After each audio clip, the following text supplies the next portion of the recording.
जाति में अगर फलाने जाति चिल्ला जाती है, उसी प्रकार से शाक के कुल में यह सुशोधन नाम का एक राजा हुए। शाक के कुल में कौन सा राजा हुआ? सुशोधन। कौन से राजा हुए? कपिल वस्तु उनके राज्य की राजधानी थी। कपिल वस्तु उसकी क्या थी? राजधानी। यानी सुशोधन जहाँ के राजा थे उस राज्य की राजधानी कहाँ थी? तो कपिल वस्तु। कहाँ था? कपिल वस्तु। और उनके राज्य में सारी प्रजा सब प्रकार से सुखी थे, सुरक्षित थे और पृथ्वी जैसे गौरवशाली उनकी पत्नी थी और नाम था उसका माया। क्या नाम था? माया। सुशोधन की पत्नी का नाम था माया। क्या नाम था? माया। क्वेश्चन पूछेंगे, जो सुशोधन है उसकी पत्नी का नाम क्या था? माया। सुशोधन जहाँ के राजा थे उस राज्य की राजधानी कहाँ थी? कपिल वस्तु। क्या था? कपिल वस्तु। एक रात महारानी माया ने एक विचित्र स्वप्न देखा। क्या देखा? विचित्र स्वप्न। क्या देखा? विचित्र स्वप्न। एक विचित्र स्वप्न देखा और उन्होंने देखा जैसे चंद्रमा बादलों में चुपचाप प्रवेश कर रहा है। चंद्रमा कहाँ प्रवेश कर रहा है? बादल में। जैसे ऊपर बादल ना रहता है जी, तो उसी बादल में चंद्रमा क्या कर रहे थे? खोल देंगे। वैसे ही एक सफेद हाथी, कैसी हाथी? सफेद, उनके शरीर में प्रवेश कर गया। ऐसे लगा माया को, माया सुशोधन की क्या थी? पत्नी। तो सुशोधन की पत्नी जो माया थी रात में स्वप्न देख रही थी। क्या देख रही थी? स्वप्न। और स्वप्न में देख रही थी कि वो सफेद जो हाथी है वह उसके शरीर में प्रवेश करेगा। वैसे ही एक सफेद हाथी उसके शरीर में प्रवेश कर गया। उन्होंने न किसी प्रकार का भय हुआ, न किसी प्रकार को उसको कष्ट। होता है ना, वो स्वप्न देखे तो आदमी डर जाता है, तो वो माया डरी नहीं। उन्हें सुखद अनुभूति हुई, उसको खुशी मिला। जैसे लगा कि हाथी शरीर में प्रवेश किया तो बहुत आदमी डर जाते हैं, लेकिन उसने डरा नहीं। उसने क्या किया? बहुत। और उन्हें अनुभूति हुई कि उन्हें गर्भधारण, यानी कोई न कोई पेट में बच्चे आए। सचमुच गर्भधारण करने के बाद महारानी माया को किसी सघन वन में एकांतवास करने की इच्छा।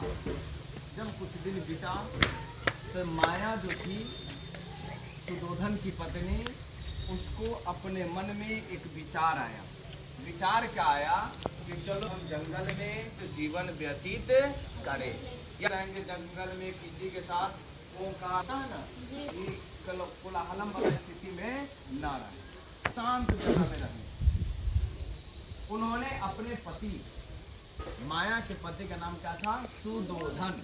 उन्होंने अपने पति सुशोधन से निवेदन किया, राजा से निवेदन किया कि अब वे कुछ समय के लिए नंदन वन के समान सुंदर लुम्बिनी वन में निवास करना चाहती है। वह कह रही थी कि अब हम जा रहे हैं लुम्बिनी वन में रहेंगे कुछ दिनों के लिए। न कि वह सब दिन जीवन वह जंगल में बिताए, तो कुछ दिनों के लिए वो कहाँ रहना चाहती थी? जंगल में। किस जंगल में? लुम्बिनी के जंगल में। अपनी गर्भवती पत्नी की इच्छा का सम्मान करते हुए महाराज सुशोधन ने उसकी स्वीकृति प्रदान राजा ने कहा कि आपकी इच्छा, आपकी राज्य की रानी हो तो जो आप चाहते हो आपका काम पूरा हो, आप जाइए, कोई दिक्कत। और अनेक सेवक और सेविका के साथ महारानी लुम्बिनी वन के लिए प्रस्थान किया।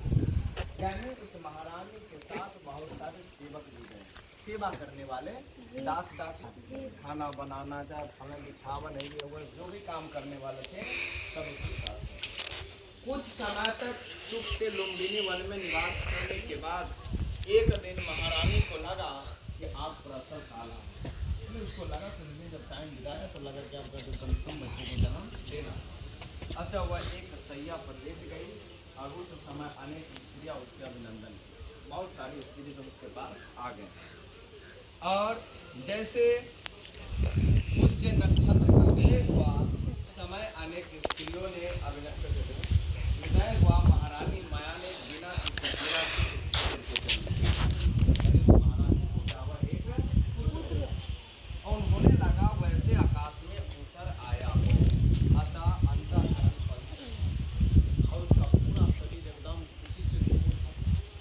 उसके शरीर से तेज निकल रहा था, सभी दिशा प्रकाशित हो गए, पूरा लग रहा था वैसे भी खूब चमक रहा, सूर्य के समान तेजस्वी परंतु देखने में चंद्रमा के समान सुंदर और लगने वाले इस बालक के शरीर को प्रकाश जो बच्चे जन्म लिया तो बच्चे दिख लग रहा खूब प्रकाशमान भी थे, खूब अच्छा लग रहा। उसी समय आकाश से दो जलधारा प्रवाहित, शीतल एक शीतल और दूसरी यानी ऊपर से दो प्रकार के बूंदे आ गए, एक ठंडे एक इनसे इस बालक का अभिषेक हो, यानी इस बालक के ऊपर ये पानी गिराएगा। सोने और चांदी से निर्मित तथा मूंगे मणियों से जड़ित शुभ्र सैया पर जब वह बालक विराजमान हुआ तो उनके चारों ओर स्वर्ण कमल हाथों में लेकर यक्षों के राजा खड़े हुए और आकाश में देवताओं ने उसके अभिनंदन किया और बुद्धत्व प्राप्ति के लिए आशीर्वाद दिया। यानी उस बच्चे को सभी देवी देवता ने आशीर्वाद दिया, बुद्धि दिया, ज्ञान दिया, आशीर्वाद जम के दिया कि बच्चे आगे चल करके खूब भविष्यवाण में अच्छे बुद्धिमती बने। इस बालक के जन्म के समय आकाश में से सुगंधित लाल और नीले कमलों की वर्षा होने लगी। यानी जब इस बच्चे को जन्म हुआ तो आकाश रहा था पुष्प, यानी फूल बरस रहा था। क्या बरस रहा था? पवन बह रही। पवन मतलब पवन का मतलब क्या होता है? धीरे धीरे बह रही थी। सूर्य और भी अधिक चमकने लगा। इस नवजात दिव्य शिशु के दर्शन के लिए आए दिव्य पुरुषों से वह वन प्रांतर पूरी तरह भर गए। पूरे जंगल में आदमी सब लाग गया चार, पूरे जंगल में आदमी से बैठ गए तो वो उसको देखे राजा के पुत्र, क्योंकि राजा सुदोधन के पुत्र हुआ, सब आ गए और कहता इस बालक और बालक के जन्म का कैसा प्रभाव हुआ जो पशु प्रकृति से भी वे हिंसा भूल गए और सारे संसार अपने अपूर्व शांति का अनुभव। यानी जो हिंसक चीज था जैसे भालू है, शेर है, ये सब मांस से न खाता, इसने अपना ये सब भी भूल करके क्या किए, एक अच्छे जीवन जीने के एकदम शांति होकर के उसको देखते। विभिन्न पशु पक्षी मधुर स्वर में बोलने लगे, नदियाँ शांतिपूर्ण बनने लगी, सारी दिशाएं निर्मल हो गई, निर्भय आकाश में दुदुभी गरजने लगी। केवल माया को छोड़ करके सारा संसार इस बालक जन्म सके, यानी पूरे दुनिया इस बच्चे के जन्म होते खुशी से झूमे। बालक के अद्भुत दिव्य जन्म को देखकर महाराज सुदोधन की आंखों से भय और प्रसन्नता की आंसू धारा प्रवाहित होने लगी। इस बच्चे को जैसे देखा तो राजा सुदोधन ने रोना शुरू किया। तो रोना हुआ दुखी से नहीं रोया कि खुशी से रो रहे हैं।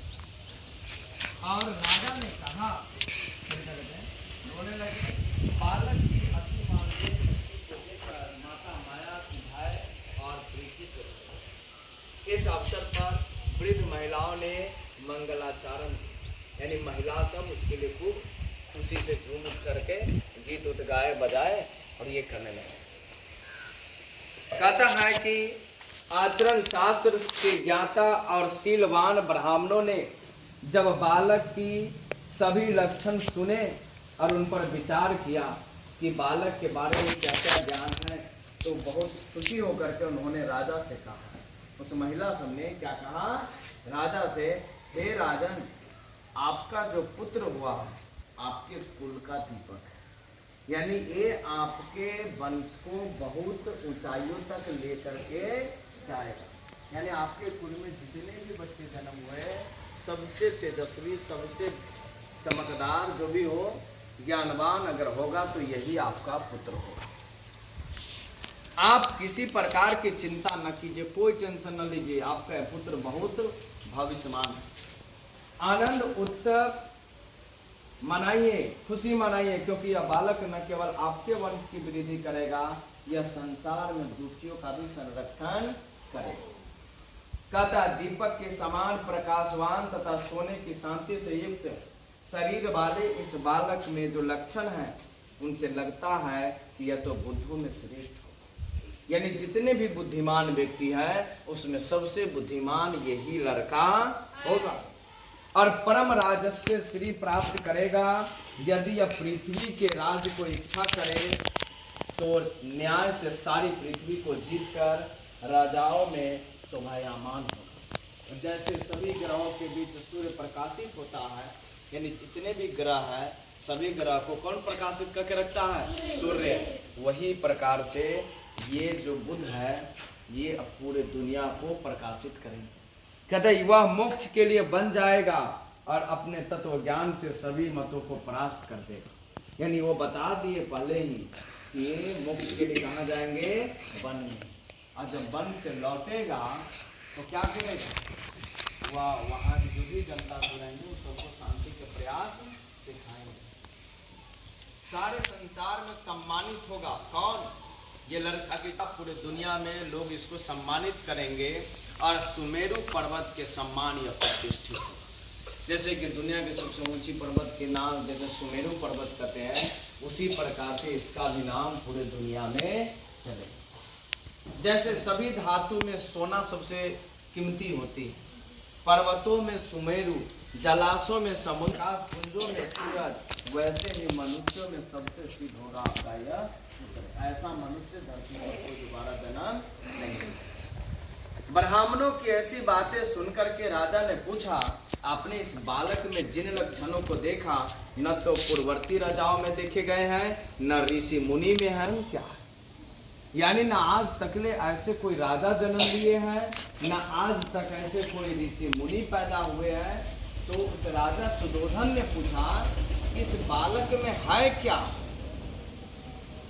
तो ब्राह्मण ने राजा को समझाते हुए कहा, इसमें बुद्धि, सुकर्म और यश के विषय में पूर्ववर्ती या परवर्ती का प्रश्न महत्वपूर्ण नहीं होता। इस प्रकार के गुण किसी विशेष कारण से ही उत्पन्न होते हैं। और इस संबंध में आप दृष्टांत सुनिए। विभिन्न गोत्रों के आदि और अंगिरस जिस राजनीति शास्त्र को नहीं बता सके, उसी राजनीति शास्त्र को उनके पुत्र शुक्र और बृहस्पति ने बता दिया। यानी जो भृगु नाम से जो ऋषि मुनि थे वो नहीं बता पाए थे, तो उसका पुत्र ने वो सारी राजनीति शास्त्र बताए। उसी प्रकार से पूरा काल में जब वेद लुप्त हो गया था तो आगे चल करके व्यास ने उसने बताया। इसी कार्य को वशिष्ठ जैसे ऋषि ने भी न कर सके, जिस तरह कार्य में वाल्मीकि ने करके दिखाया, वह कार्य उनके पूर्ववर्ती चैवन ऋषि नहीं कर सके। वह राजन इस श्रेष्ठता का प्रमाण न तो अवस्था से है, न ही वंश से है, न ही श्रेष्ठता से है, कहीं भी प्राप्त कर सकता। इतिहास बताता है कि जिन कार्यों को पूर्ववर्ती ऋषि राजा नहीं कर सके, उन्हीं कार्यों को परवर्ती ऋषियों ने करकर दिखाए। यानी पहले के जो राजा नहीं करके दिखाए हैं, वो काम आने वाले जो राजा होंगे वह जरूर करके दिखाएंगे। ब्राह्मणों के इस प्रकार के आश्वासन को, इस बात को मान करके उसे राजा को बहुत खुशी हुई। राजा के मन की शंकाएं सम्मिट गया। राजा एकदम टेंशन मुक्त हो गया। कहा कि आप हमें कोई दिक्कत नहीं है। उसने ब्राह्मणों को खूब दान दक्षिणा दिया। ब्राह्मण को खूब कस के क्या दिया? दान दक्षिणा। और उन्हें सम्मानित किया, खूब मान दान दिया। जो है सोना है, चांदी है, जो भी होगा सारे आभूषण दिए और उसको सम्मान के साथ उसे घर पर विदा किए। उसी समय महर्षि आसित की अनुभूति हुई और उसी समय कपिल वस्तु में जीवन मृत्यु के चक्र से मुक्त करने वाले शाक्य मुनि ने जन्म लिया। यानी जो जीवन चक्र जो होता है ना, मृत्यु चक्र, वो समय एक शाक्य मुनि ने क्या लिया? जन्म। और वे उनके दर्शन के लिए अपने आश्रम से कपिल वस्तु की ओर कौन चला? राजा सुदोधन। कपिल वस्तु में आश्रम से कपिल वस्तु में ब्रह्मवेत्ता राजपुरोहित ने महर्षि को आसित का स्वागत किया और उन्हें सम्मान पूर्वक राजा के पास ले गए और राजा ने उसे सिंहासन पर बैठाया और उनके चरण धोया। किसको? महर्षि को। जैसे चरण धोए और उनकी विधिवत पूजा की। राजा ने महर्षि से निवेदन किया, यानी ऋषि मुनि से पूछा, हे महर्षि मैं धन्य। क्या कहा? हे महर्षि मैं धन्य हूँ। आपके आगमन से मेरा कुल अनुग्रहित हुआ, यानी आपके आने से मेरा घर बहुत सुंदर हो गया। हे सौम्य आज्ञा दीजिए मैं आपकी क्या सेवा करूं। उस महर्षि को कहा कि हे सौम्य आप बताइए मैं आपकी क्या सेवा करूं। मैं आपका शिष्य हूं, आप जो आज्ञा देंगे हम वो करने के लिए तैयार हैं। राजा के वचन सुनकर के ऋषि गदगद हो गए। ये बात जब सुना तो ऋषि बहुत क्या हो गए? खुश, बहुत खुश हो गए कि आप ऐसा आज्ञाकारी शिष्य मिल गया। और धीर गंभीर वाणी में बोले, कहे हे राजन आप अतिथि प्रिय हैं, धर्माभिलाषी महात्मा हैं। आपने जो कुछ कहा वह आपकी अवस्था और आपके वंश के अनुरूप है, किंतु मेरे आने का प्रयोजन कुछ और नहीं है। मैं दिव्य आकाशवाणी सुनी थी, आपको जो पुत्र प्राप्त हुआ है वह अवश्य बिल्कुल बुद्धत्व को प्राप्त करे। यानी उस ऋषि मुनि ने कहा हम आपके यहाँ कोई सेवा सत्कार के लिए नहीं आए हैं, हम यहाँ पर इसलिए आए हैं क्योंकि हमें आकाशवाणी मिली है, यानी आकाशवाणी सुनाई पड़ा है कि आपको जो पुत्र हुआ है वह बहुत बुद्धत्व है, यानी बहुत बुद्धिमान है, मुझे उसका दर्शन चाहिए। इसके बाद मैंने स्वयं ध्यान योग से इसके भविष्य को भी जान लिया। यानी उस ऋषि मुनि ने अपना तपस्या के बल पर जो ध्यान किया तो ध्यान से उस लड़का के बारे में पूरी जानकारी उसको मिल गई। ये लड़की देख रही, कहाँ दिख रहा? दिक्कत है, भविष्य जान गया। किसका भविष्य जान गया? उस लड़के का। इसीलिए मैं यहाँ आया हूँ और साके कुल की उस पताका के दर्शन करना चाहता हूँ। यानी साके कुल में जो जन्म लिया है वह लड़का, उसको मैं दर्शन करना चाहता हूँ। राजा ने ऋषि आसित की सारी बातें पहले सुनी और खुश होकर के धाय से गोद से शिशु को लेकर के उसको दिया, उस ऋषि मुनि को। महर्षि ने राजकुमार को बड़े विस्मय के साथ देखा। उन्होंने देखा कि उसके चरणों के चक्र के चिन्ह हैं, यानी उसके चरण में, पांव में किस चीज का चिन्ह था? चक्र का। और अंगुलियों और हाथ पैर पर शुभ लक्षण अंकित है। हाथ पैर भी देखा तो उस पर भी खूब शुभ शुभ चीज अंकित था। बालक को देखकर के महर्षि की आंखों में आंसू आ गए। जो ऋषि मुनि देख रहे थे उसको, वो देखते देखते उसकी आंखों में क्या आ गए? आंसू आ गए। जैसे आंसू आ गए, दीर्घ निश्वास लेकर के आकाश की ओर देखा। कौन देखा? उस ऋषि ने। महर्षि आसित की आंखों में आंसू देखकर के राजा का दिल धड़कने लगा। कहा कि गुरुजी कैसे रोने लगे इस बच्चा को देखकर। उनका कंठ अवरुद्ध हो गया। उन्होंने हाथ जोड़कर पूछा। कौन पूछा? राजा ने हाथ जोड़कर पूछा कि जिस बालक के शरीर पर दिव्य चिन्ह है, जिनका जन्म चमत्कारी है, जिनके भविष्य को आप उज्जवल बताते हैं, उसे देखकर हे धीर आपकी आंखों में आंसू क्यों? यानी आपको आंखों में आंसू क्यों आया? जो लड़का इतना यशस्वीमान है उसे देख करके आप क्यों रो गए? हे भगवान, कुमार चिरायु तो है, क्या वह मेरी मृत्यु के बाद मुझे जलांजलि दे सकेगा? हे महर्षि, मुझे शीघ्र बताइए, मेरा हृदय व्यग्र हो रहा है। मेरा हृदय क्या हो रहा है? व्यग्र हो रहा है। कौन पूछ रहा है? राजा साहब, क्या आप मुझे बताइए कि अब हम क्या करें? महर्षि आसित ने राजा को समझाया और कहा कि कोई बात नहीं है, मैंने प्रारंभ में ही कहा था तुम्हारा पुत्र बुद्ध होगा। तुम्हारा पुत्र क्या होगा? बुद्ध होगा। बहुत ज्ञानी है। हम खुशी से रोए हैं, हम कोई दुखी में नहीं रोए हैं। शाक के कुल भूषण बनेगा और यह निश्चित है मैं तो इसीलिए विकल हूँ कि मेरे जाने का समय अब आ गया। और